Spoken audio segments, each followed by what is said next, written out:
आज हम बतलाने जा रहे हैं त्रिकोणमितीय फलन। इसमें साइन 0 डिग्री का मान 0 होता है, साइन 30 डिग्री का मान 1/2 होता है, साइन 45 डिग्री का मान 1/√2 होता है, साइन 60 डिग्री का मान √3/2 होता है, साइन 90 डिग्री का मान 1 होता है,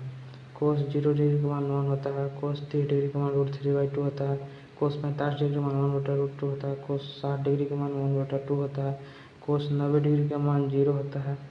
टेन 0 डिग्री का मान 0 होता है, टेन 30 डिग्री का मान 1/√3 होता है, टेन 45 डिग्री का मान 1 होता है, टेन 60 डिग्री का मान √3 होता है,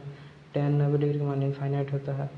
कोट 0 डिग्री का मान इनफाइनाइट होता है, कोट 30 डिग्री का मान √3 होता है, कोट 45 डिग्री का मान 1 होता है, कोट 60 डिग्री का मान 1/√3 होता है, कोट 90 डिग्री का मान 0 होता है,